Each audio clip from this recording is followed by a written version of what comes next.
What's going on, guys? Flick here, and welcome back to another episode of the 2018 World Cup mini-series with the US men's national team. And this episode will be a little bit different in that after this press conference is over, the entirety of the episode will be live. If that's not your thing, I'm going to have time cards in the description, and it'll include whatever highlights I think are the most important from the match. So if you don't want to watch the whole episode live, then go ahead and utilize those time cards and just get the best moments. But before we do get into the final of the World Cup, I have a few press conference questions to answer. And our opponent for the final is someone that we're very familiar with. It's going to be Germany. We played them in the group stage, and we're going to face against them again, and we know what they can do. And I think the player that needs to step up the most in this final fixture will be Bill Hamid. He needs to have the game of his life, similar to what Tim Howard was able to do against Belgium in the 2014 World Cup, but maybe even a step higher. With that in mind, one of our attackers do need to find a way to score a goal against Manuel Neuer and this Germany defense. One thing that we have been struggling with in the last few episodes have been our penalties, and you guys have been letting me know down in the comments section, and I totally agree with you, they haven't been stellar. But I think the ironic thing about our penalties is that we've advanced twice on penalty kick shootouts. It just seems that whenever we get penalties during regulation time, we seem to miss them. Finally, at the time we're recording this, some pretty big news has been dropped by EA regarding FIFA 17 Career Mode, and I'm pretty happy with the changes that have been introduced. The board expectations are pretty much receiving an entire revamp, and it's good to see a little bit more diversity coming to those board objectives, because the ones existing are pretty standard. It's just win the domestic cup, win the Champions League, and finish so-and-so in the league. It's going to be completely different for FIFA 17. However, for a large portion of Career Mode, there's not going to be too many other features that have been introduced. Training is going to be the same, scouting is going to be the same, and I really wish that would have been changed a little bit more. But still, we might see some new countries added to the scouting system. We don't know about that yet. We don't have our hands on the game, but you guys can bet I'll have plenty of changes coming to the channel in terms of how I'm making my content for FIFA 17. Thus begins the live comm portion of this video. So from here on out, it's going to be uncut, and I'll say it once again, if you guys aren't interested in hearing me ramble on a good amount, then I would recommend using the time cards down in the description. But I thought we would start off by taking a look at Germany's path to the final. We know what our path was, taking out the likes of Spain, Italy, as well as the Netherlands. Germany were very dominant. They ended up beating Egypt 4-1 in the round of 16, 2-0 against Cameroon in the quarterfinals, and France 2-0 in the semis. A pretty easy path to the final, to be completely honest with you guys, but still, you can't take that for granted. Now let's hop on over into the play match part of this episode and take a look at what kind of changes we need to make to the starting 11. This is going to be very interesting for you guys, because you're seeing everything that I do before preparing for a career mode episode and what I do in terms of thinking about the team management. And it looks like John Anthony Brooks is still injured, so we're not going to play him. But I don't think I'm going to make too many changes to the starting 11. Zardes has played alright at striker. He's provided a lot of pace. Julian Green has netted himself a goal, so I'm kind of torn between putting Zardes over to a right mid and then putting in a new striker, or maybe subbing out Johansson. I think Lovejoy has been fantastic for us, and Jameson the Fourth is also a good shout. And what I'm going to end up doing is putting Julian Green at striker, putting Zardes over to right mid, and taking Julian Green off and bringing on Lovejoy. I think that's the best move for us right now, because Zardes, he provides a lot of pace into the team, but not the best finishing, to be completely honest with you guys. So I think this is the team we're going to go in with. We have plenty of substitutes here on the bench. There's no one else I really want to put into from the reserves to the bench. And I think it's time that we get into the game. It's going to be a big one for us, boys. I don't know how we're going to fare against Germany. It is legendary, of course. And man, it's going to be tough. I mean, the first game we played against Germany, we struggled to get that draw, and we were a bit lucky to get the draw. Of course, it was the Emerson Hyndman long shot that allowed us to beat Manuel Neuer. But I know what their strengths are and what their weaknesses are. I know my plan going into the game is going to be pretty much to try to exploit the wings. Their fullbacks like to push up, and we're going to try to use that to the best of our advantage. But we'll see if Germany have made any changes to their starting 11. I'm just going to skip this intro loading screen and go to it from here, because otherwise that would just take too long. So we'll take a look at the player ratings and now have a look at Germany. So in the back, they have Jonas Hector, Boateng, Hummels, Philipp Lahm. That's unchanged. Schweinsteiger and Kroos in the midfield, Marco Reus, Götze, Bellarabi, and Muller. So in my opinion, this is the same lineup that they went with in that first match we played in the group stage. And we have changed up the lineup quite a bit since then. Emerson Hyndman has been the player in form. So let's get into this game.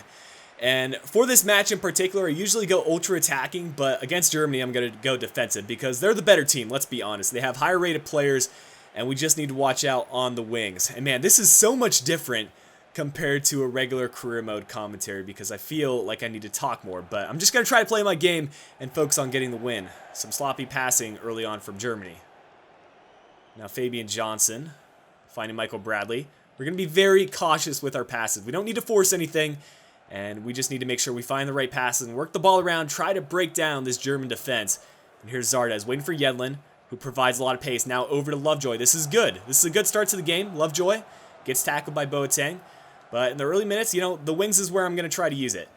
And now we're going to get it stolen by Marco Reus. The thing about this German team is that they have a lot of players that we had at Liverpool. Jonas Hector and Marco Reus being two of them that come to mind. And we know what they're good at, and we have trained them up quite a bit. That's the disadvantage of bringing in German transfers to a club save. But now Germany, pretty sloppy on the passing. Like, this is completely different to how they played in the group stage game. Here's going to be Fabian Johnson. Finding the pass inside. Well done, Emerson Hyndman. Now to Lovejoy. See, this is where we get stuck because we just don't have enough players forward. We need to hold up the play a little bit more and just wait for players to get forward. Zardes trying to find Lovejoy. It's going to stay in bounds. Now Lovejoy needs to get by Jerome Boateng. Inside to Zardes. Michael Bradley, make that run. We know he can bang in a long shot. This is a similar position to what he scored in the previous game, and that one's off the post. What a start by the U.S. men's national team, and we need to try that out a little bit more. Now Lovejoy managing to hang on to possession. We have the pass inside. And now it's going to be Emerson Hyndman. Over to Johansson. If that fake shot would have been successful, we could have been up 1-0 against Germany, but we do have them on their flat feet. They haven't really been able to apply pressure to us, and we're dictating how this game is going to go. Good pass play inside. Emerson Hyndman trying to thread the needle, but not happening for us there.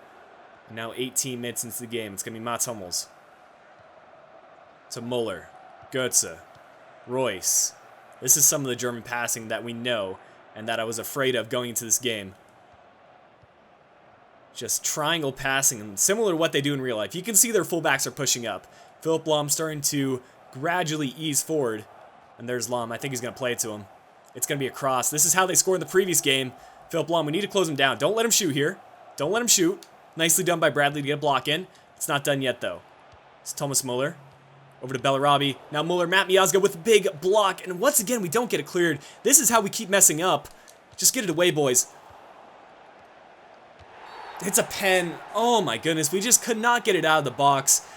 And Matt Miazga, that is a mistake I can't afford making. But I was saying going to this game, Bill Hamid is going to have to play the game of his life. He'll have to show it right here. Will it be a save against Thomas Muller, or is Germany going to get the 1-0 lead? Off to the left, I'm guessing. And Bill Hamid, what a save! Oh, that's unfortunate. That is so unfortunate that it fell right to Thomas Muller. Man, I feel so bad for Bill Hamid right now, and I feel bad for us because it's going to be tough to get by and get a 1-1 draw against this Germany team. I feel like they're going to start parking the bus, and someone needs to step up like Emerson Hyndman, who did it in the group stage game. But we're still going to play the same kind of game plan. Just keep passing this one around and try to find the right opportunity. Lovejoy beats by a couple Germany defenders. Waiting for Zardes. Could cross it. Still back to Bradley, though. Now Yedlin. Just send it across. Why not? Let's try this kind of stuff. See if it works out. Philip Lahm loses it. Emerson Hyndman does really well. Someone get open for him. Someone get open for him. Johansson. Finesse shot inside the box. Jonas Hector. He was watching the handball. He had his hands behind the back, and it's pretty well defended there by Germany. That's the thing about them. Once you get inside the penalty area, they're very cool, calm, and collected in the back. And I feel like if we're going to score a goal, it'll be a long shot or it's going to be on a counterattack. Those are really the two options we're looking at. And we're already 30 minutes into the game. We're just rolling by in this live comm episode. But now Yedlin over to Matt Miazga. Has the pass inside. And once again, Hyndman to Johansson. Trying to play it through. Ooh.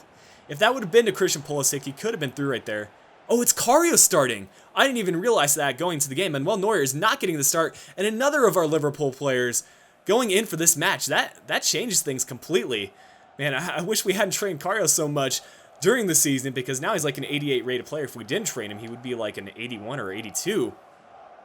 But now Philip Lahm, again, being that impact player for Germany, and the cross isn't as good as the one he had earlier. Come on, let's go ahead and find a good distribution here.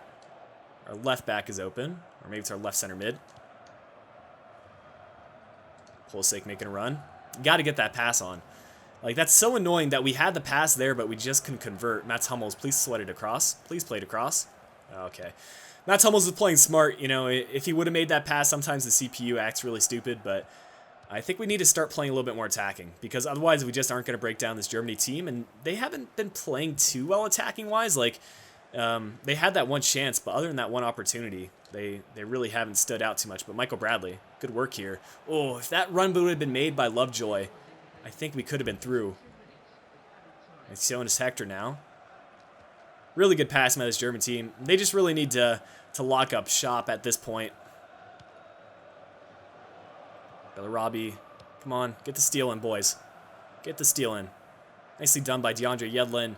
And we're going to regain possession. That's the end of the first half. I don't know what to tell from that first half. We had some opportunities, don't get me wrong. Michael Bradley even hit the post. But the German team, they don't mess up on a lot of their chances. They converted on the one chance they had in the penalty kick, and it'll be tough to break them down. That's kind of how they play, and that's what they're known for. 2 shots, 1 on target for us, 43% of the possession. Germany, 1 goal, 5 shots, 4 on target, 57% of the possession. I'm going to take a look at our team here. And I'm trying to think what kind of changes I want to make. Like, Jossie Zardes, he's a good player, but considering how good Nagby's been, I want to definitely give him some play time. Christian Pulisic hasn't really done much. Maybe we can bring on Letjet. For now, I don't think I'm going to make any changes. Just hop right into the second half and try to get this goal. We're gonna go ultra attacking. Why not? We have nothing to lose. We're the underdogs going to this game. We have nothing to lose. Might as well try to attack and get this one in extra time, or even win it in regulation. And these throw-ins might be a chance for us to do so. No one really showing for DeAndre, though. He's going to switch the play. Johnson sees Johansson. Johnson to Johansson. And some good play. It's Lovejoy inside the box. Johansson, just crack it. It's a good block by Germany. Every time we seem to get a shot on target, they have a defender who gets a body in front of it, and, you know, it keeps their keeper in very good standing. He doesn't get tested too much. And even if he was, Karius can make a save or two. And now it's Marco Reus. We need to hold him off. And he still keeps it in play. He's going to play that in the middle, I think. And he eventually does. No, are you kidding me? I cannot believe we've conceded there. We've been so unlucky in this game. And that's a very... Oh, I thought it was Thomas Muller. It's Mario Götze who gets the goal. The former World Cup goal scorer gets it again. And now it's going to be incredibly difficult for us to get back into the game. We're going to have to stay ultra attacking. It's pretty simple. We can't go back and play defensive, but I just can't believe the breaks that Germany have had, and then we go ahead and hit the post. It kind of sums up career mode sometimes. Sometimes it wants you to win, sometimes it's just not going to go your way. But you have to work with what you've been given. Now Fabian Johnson does well. Gets closed down so quickly, though. And now we're going to make some subs. No one really has stood out so far, so Emerson Heinemann is going to be coming off, and we're going to bring Nagby on. And Jameson the fourth is going to come on for Johansson for a little bit of pace. Those are the 2 subs I'll make right now. And I might bring Acosta on later for Michael Bradley. But, you know, he's done the most so far in this game. He's been one of the only ones that have gotten a shot on target and then hit the post. But here's Nagby playing it outside. If Michael Bradley can make that run, this could be a chance. You know, this Germany team, they've parked the bus, I'm pretty sure. Oh, and if we do those kind of passes, we're just going to concede. Here we go. Zardes. He needs someone to show for him. Play in the middle to Bradley. Now inside. Nagby. I see that run. Make that run. Why are you going back, dude? You needed to run forward. I was just waiting for him and holding it up a little bit more, but sometimes the CPU running is just not on point. Here we're going to play it down the wing. That's a good ball. Zardes going to cross it. Come on, that's a good cross. And Philip Lahm, once again, gets a block, and that's a corner for us, though. We're going to try to take it short. And who's that coming all the way over? I think that's going to be Christian Pulisic, or Lovejoy, actually. Place in the middle. Boateng, once again with the stop. Man, I don't know. 25 minutes left in this game, and Germany has been rock solid defensively. And I would love to bring glory for this U.S. men's national team, but... you know, it is what it is. This is a full live comm episode, and this whole series, we haven't known how long it would last, and I'm really surprised we've lasted this far, to be honest with you. Zardes loses possession. Mark Reus does well. He tracks back so well, and we know that from playing with him at Liverpool. And Boateng, very good on the ball. Going to move forward. and this is when they're going to lock up shop. Just pass around the back, and this makes it incredibly frustrating and difficult to break down. But Marco Reus loses possession. We need to make the most of these kind of opportunities. Gonzalez in the middle. We're just not making the right runs. See, no one is there for him when they really need to be.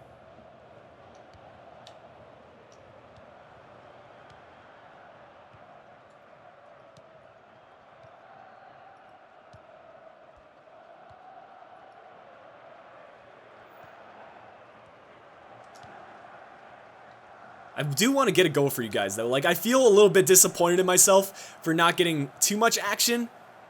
Here we go. Some good play. Go on, Christian Pulisic. Ref, are you kidding? Why would you just stop your run, Pulisic? Like, get fouled or just keep playing. Like, if you're going to stop your run, at least go down and get a penalty kick or something like that. But I don't know. I don't know about this team today. We're just not playing up to par, and this Germany team, they're like a machine. They come and get performances, and they get the results that they need. They've done it in this World Cup, and it looks like they're going to do it again today, unless things change in the last 10 minutes. And Bill Hamid, what are you doing? He's been sloppy in this game. Like, that's another chance that Germany could have put away. I'm going to make that final sub now. And I guess we'll bring on Josh Gatt for Lovejoy and swap him and Zardes just for pace. Purely, that's really the only reason I'm making that change. And we'll quickly make it. Just try to get forward. Go ultra attacking or even all-out attack in the last 10 minutes. We need a couple of chances to go our way, though.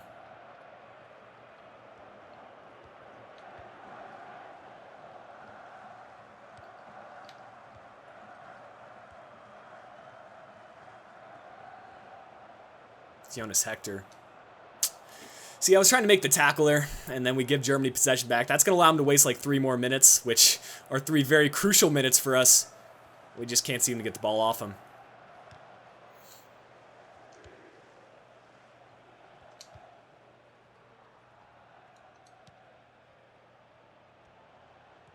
There we go. Nagby with a bit of space.